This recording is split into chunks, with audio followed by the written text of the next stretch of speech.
अस्सलाम वालेकुम दोस्तों, क्या हाल चाल हैं, कैसे हैं आप सब। उम्मीद करता हूं मेरे तमाम दोस्त भाई बखैर आफियत होंगे और मज़े में होंगे। Welcome back to another video. आज की वीडियो में हम एक ट्रांसमिशन के बारे में देखेंगे, उसको जानेंगे, इनके कंपोनेंट्स के बारे में, एंड ये देखेंगे कि हमारे पास ATF ट्रांसमिशन में और CVT ट्रांसमिशन में, सोलेनाइड्स में और कंपोनेंट्स में क्या क्या डिफरेंस होता है, ये किस तरह से वर्किंग करते हैं, दोनों की डाटा लिस्ट में हमारे पास कौन कौन से पैरामीटर्स होते हैं और हमने उनको कहा है कैसे चेक करना होता है, कौन सा पैरामीटर किस लिए यूज़ होता है। तो ट्रांसमिशन आपको दिखाई जा रही है, ये है टोयोटा की K310 ट्रांसमिशन है।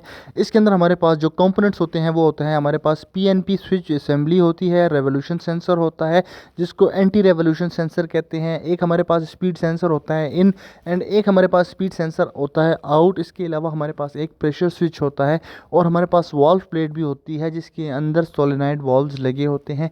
ये है इसका डाटा स्ट्रीम, और इसके डाटा स्ट्रीम के अंदर हमारे पास न्यूट्रल कंट्रोल होता है, एंड रेंज स्विच होता है, न्यूट्रल पोजीशन स्विच होता है, और जितनी भी हमारे पास ये डाटा स्ट्रीम है ये हमें ये बताती हैं कि कौन सी डाटा स्ट्रीम किस लिए होती है। स्पीडी एंटी सेंसर जो होता है ये हमेशा हमारे क्रैंक सेंसर यानी हमारी इंजन स्पीड जो होती है, हमारे जो RPM होते हैं की स्पीड में और स्पीडी एंटी की स्पीड में बहुत थोड़ा सा माइनर सा डिफरेंस होगा, बल्कि बिल्कुल सेम भी हो सकते हैं। सेंसर से इंजन कंट्रोल मॉड्यूल ये चेक करता है या हमारे ट्रांसमिशन कंट्रोल मॉड्यूल को ये पता चलता है कि हमारे जो इंजन है वो कितना RPM प्रोवाइड कर रहा है गियर को, ट्रांसमिशन को, और ट्रांसमिशन कितनी रोटेट हो रही है। अगर हमारे पास एंटी स्पीड सेंसर की स्पीड नहीं आ रही तो या तो हमारा सेंसर ख़राब हो सकता है, पोजीशन हो सकती है, वो हो सकता है हमारा टॉर्क कन्वर्टर।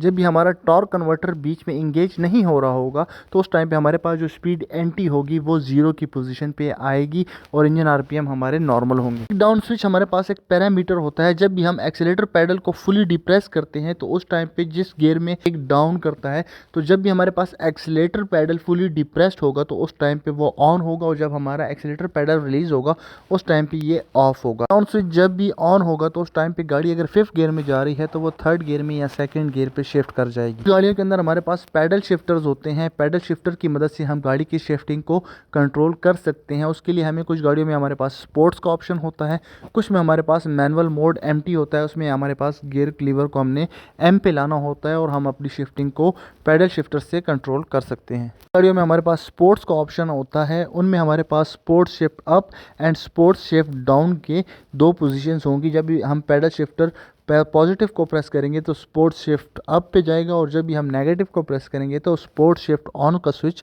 ऑन होगा। इसके साथ ही हमारे पास कुछ गाड़ियों में स्पोर्ट्स का बटन भी होता है और कुछ में हमें शिफ्ट लीवर को M पे लाना होता है, मैनुअल मोड MT भी इसको कहा जाता है। AT ऑयल टेम्परेचर होता है, AT ऑयल टेम्परेचर हमें ट्रांसमिशन ऑयल का टेम्परेचर बताता है, और ट्रांसमिशन ऑयल का जो नॉर्मल टेम्परेचर होता है वो बहुत ज़्यादा मैक्सिमम हीट हो जाए तो 100 एंड 105 डिग्री सेल्सियस तक जा सकता है। अगर इससे ज़्यादा टेम्परेचर हो रहा है तो उसका मतलब हमारा जो ट्रांसमिशन है वो ज़्यादा हीटअप हो रही है। हमें एंटी सेंसर के वोल्टेजेस भी बताए गए हैं, अगर आपने उसके वोल्टेजेस की रेंज चेक करनी है तो वो भी आपको यहाँ पे शो कर दी गई है। इसके साथ हमारे पास एक सेंसर होता है, एक पैरामीटर होता है SPD इन। SPD इन का जो सेंसर होता है इसको कहते हैं प्राइमरी पुली। भी हम गाड़ी को ड्राइव करते हैं, D में डालते हैं, तो उस टाइम पे हमारी जो प्राइमरी पुली होती है वो रोटेट करती है और प्राइमरी पुली की स्पीड एंड इंजन की स्पीड उस टाइम पे इक्वली हो जाएगी। SPD इन तब काम करेगा जब हम गाड़ी को ड्राइव में डालेंगे। हमारे पास पैरामीटर होता है जिसको कहा जाता है SPD आउट, इसको सेकेंडरी पुली कहा जाता है। CVT ट्रांसमिशन के अंदर हमारे पास 2 पुलीज होती हैं, 2 शाफ्ट्स होती हैं, उनके ऊपर 2 पुलीज लगी होती हैं। कन्वर्टर के ज़रिए होते हुए जो पुली इंजन के साथ कनेक्ट होती है उसको कहा जाता है प्राइमरी पुली, और जो हमारे एक्सल के साथ कनेक्ट होती है उसको कहा जाता है सेकेंडरी पुली। प्राइमरी पुली को SPD इन कहा जाता है और सेकेंडरी पुली को SPD आउट कहा जाता है। एक हमारे पास इंजन की स्पीड जो आ रही है अंदर उसको बताती है, और एक हमारे पास वो स्पीड होती है जो हमारा गियर या ट्रांसमिशन आउटपुट प्रोवाइड कर रहा है। प्राइमरी पुली एंड सेकेंडरी पुली हमें उस टाइम पे वैल्यूज़ प्रोवाइड करती हैं जब हम ट्रांसमिशन को ड्राइव में डालते हैं तो उस टाइम पे ये वर्किंग करती हैं, जबकि हमारे पास जो SPD एंटी होता है वो हम ड्राइव में ना भी डालें, चाहे गाड़ी न्यूट्रल हो चाहे गाड़ी पार्किंग में हो, वो हमें कंटिन्यूसली रीडिंग प्रोवाइड करती है जैसा कि हमारा RPM हमें। साथ साथ हमारे पास होता है शिफ्ट स्टेटस। शिफ्ट स्टेटस हमें ये बताता है कि गाड़ी CVT ट्रांसमिशन इस टाइम पे किस गियर में है। कुछ गाड़ियों के अंदर हमारे पास 5 स्पीड फॉरवर्ड होता है, कुछ में हमारे पास 7 स्पीड होता है। तो कुछ जो हमारे पास पुराने वेरिएंट CVT हैं वो हमारे पास यहाँ पे 5 तक शिफ्टिंग देंगे और कुछ हमारे पास जो लेटेस्ट मॉडल्स हैं वो हमें 7 तक शिफ्टिंग प्रोवाइड कर देते हैं। टोयोटा ग्रैंडी के अंदर जो ट्रांसमिशन आ रही है उसके अंदर हमारे पास मीटर में जब हम पैडल शिफ्टर से उसको शिफ्ट करवाते हैं तो हमारे पास 7 स्पीड तक आता है, जबकि अगर आप उसके शिफ्ट स्टेटस को चेक करेंगे तो वो 5 स्पीड फॉरवर्ड ही होता है। एक गियर जो होता है वो 3rd एंड 4th के बीच में होता है और दूसरा जो गियर होता है वो 4th एंड 5th के बीच में अप्लाइड होता है। यहाँ पे हमारे पास जो शिफ्ट स्टेटस होगा, यहाँ पे शिफ्ट स्टेटस में हमें 5 तक ही ग्रैंडी बताती है, लेकिन हमारे जो पैडल शिफ्टर और मीटर होता है वो हमें 7 तक प्रोवाइड कर देते हैं। साथ ही ट्रांसमिशन के अंदर एक DS2 सोलेनॉइड होता है। DS2 सोलेनॉइड जब भी गाड़ी खड़ी होती है तो उस टाइम पे ऑफ होता है और जैसे ही हम एक्सीलेटर पैडल डिप्रेस करते हैं, गाड़ी को ड्राइव करते हैं, तो ये जो DS2 सोलेनॉइड होता है ये ऑन हो जाता है। DS1 भी इसी तरह से वर्किंग करता है। जब हम एक्सीलेटर पैडल डिप्रेस नहीं करते हैं ड्राइव के अंदर, उस टाइम पे ये ऑफ होता है और जैसे ही हम एक्सीलेटर डिप्रेस करते हैं उस टाइम पे DS1 जो है वो ऑन हो जाता है। DS1 एंड DS2 दोनों सोलेनॉइड जो होते हैं, एक प्राइमरी पुली को कंट्रोल करता है और दूसरा सेकेंडरी पुली को कंट्रोल करता है, उसको इंगेज एंड डिसएंगेज करता है। दोनों पुलिस के बीच में हमारे पास एक आयरन बेल्ट होता है जिसको CVT बेल्ट भी कहा जाता है। हमारे पास सोलेनॉइड होता है जिसको कहा जाता है SLT सोलेनॉइड। SLT सोलेनॉइड जब इग्निशन स्विच हमारा ऑन होता है तो ये ऑफ होता है, जब हम गाड़ी को स्टार्ट करते हैं तो SLT सोलेनॉइड ऑन हो जाता है। सोलेनॉइड हमारे पास होता है SLU सोलेनॉइड। जब हम ब्रेक पेडल को डिप्रेस करते हैं उस टाइम पे ये ऑन होता है, जब हम ब्रेक पेडल को रिलीज करते हैं उस टाइम पे ये ऑफ हो जाता है। साथ ही हमारे पास एक वैल्यू होती है AT ऑयल प्रेशर। ये सेकेंडरी जो हमारे पास पुली होती है उसके ऑयल प्रेशर को बताता है। इसकी वैल्यू 4.5 से लेके 6.6 तक नॉर्मली आइडलिंग पे होती है। तो थी हमारे पास कंटिन्यूअस वेरिएबल ट्रांसमिशन। अब हम चेक करते हैं ATF ट्रांसमिशन को, इसके सोलेनॉइड्स को चेक करते हैं।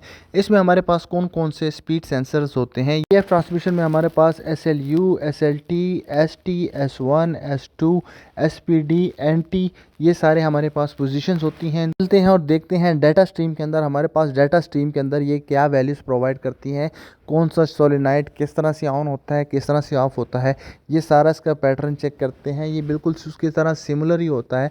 इंजन कंट्रोल मॉड्यूल खुद ही शिफ्टिंग के दौरान इनको कंट्रोल करता है, लेकिन नॉर्मल जो हमारे पास जनरल वैल्यूज़ होती हैं जो कि हमारे पास रिपेयर मैनुअल में हमें बताई जाती हैं वो आपके साथ शेयर कर दी जाती है। जो वैल्यूज़ आपके साथ शेयर कर दी गई हैं ये है हमारे पास ATF transmission U340F, U340F and U340E, ये दोनों तकरीबन सिमिलर हैं ये ट्रांसमिशंस। तो यहाँ पे हमारे पास 4 स्पीड फॉरवर्ड ट्रांसमिशन होती है। इसमें हमारे पास जो शिफ्ट स्टेटस होता है ये 4 गियर्स तक जाता है, जबकि CVT में वो 5 से 7 तक जाता है। यहाँ पे हमारे पास लॉकअप सोलेनॉइड जो होता है ये उसी तरह से ऑपरेट करता है जैसे कि CVT में करता था। SLT सोलेनॉइड जो होता है वो भी जब हमारा एक्सीलेटर पैडल डिप्रेस होता है तो उस टाइम पे ऑफ होता है, जब एक्सीलेटर पैडल रिलीज़ होता है तो उस टाइम पे ऑन होता है SLT सोलेनॉइड। इसके साथ ही हमारे पास जो AT ऑयल टेम्परेचर है, हमारे पास जो नॉर्मल इसकी रेंज है वो 100 डिग्री सेल्सियस तक है। अगर 100 से अबव हो रहा है, 105 तक जा रहा है तो ठीक है, अगर उससे अबव हो रहा है तो वो ठीक नहीं है।